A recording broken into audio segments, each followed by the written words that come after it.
আগে কখনো বুদ্ধ পূর্ণিমার দিনকে সমুদ্রের আর চাঁদের এই মিলটা দেখিনি। তবে এই প্রথম সমুদ্র আর চাঁদকে একসাথে দেখতে পেলাম। কিভাবে জানো?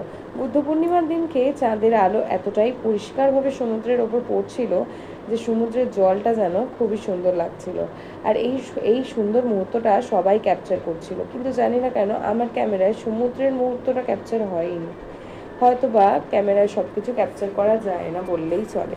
তারপর এসে দেখলাম ছেলের হাতে একটা খুব সুন্দর খেলনা, জলেরই একটা সুন্দর খেলনা সিম্বাকে কিনে দিয়েছিল, যেটা নিয়ে কিন্তু ও বেশ কিছুক্ষণ ব্যস্ত ছিল।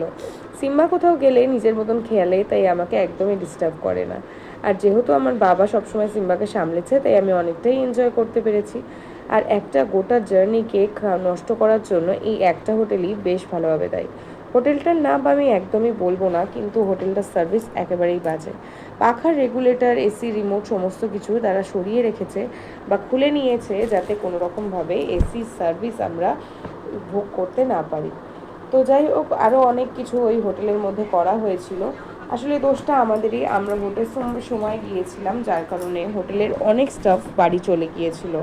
তো প্লিজ কেউ ভোটের সময় বা অন্য কোনো সময় দীঘা যাওয়ার আগে একদম ভেবো। মন্দারমণি তো অনেকেই যাচ্ছে, কিন্তু দীঘাতে কিন্তু এখন সেইভাবে সার্ভিস নেই।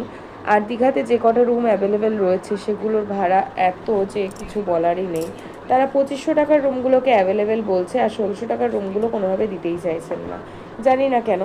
আর সাথে আমাদের একটা পেট থাকার কারণে আমাদেরকে বলা হয়েছিল যে যে কোনো হোটেলেই উঠলে পেটের জন্য আমাদের 500 রুপিস পে করতে হবে, যেটাতে আমরা এগ্রি ছিলাম না। তাই এই থার্ড ক্লাস হোটেলেই আমাদের স্টে করতে হয়েছিল।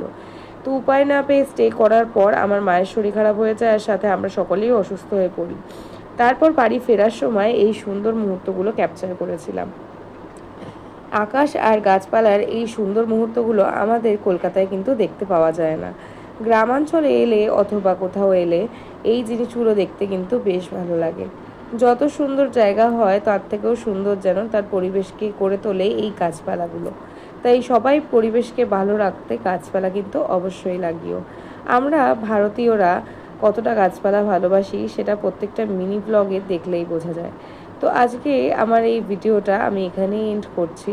তোমাদের ভালো লাগলে ভিডিওটাতে অবশ্যই একটা লাইক, শেয়ার, কমেন্ট করে জানিও যে ভিডিওটা কেমন লেগেছে। আমার পাশে থাকার জন্য আমার চ্যানেলটাকে অবশ্যই সাবস্ক্রাইব করে দিও। আর সাথে নতুন নতুন আপডেটস পাওয়ার জন্য পাশে থাকা বেল আইকনটিকে অবশ্যই ক্লিক করো। আসছি, আবার দেখা হবে কোনো একটা নতুন ব্লগে। আজকের মতন এখানেই টাটা।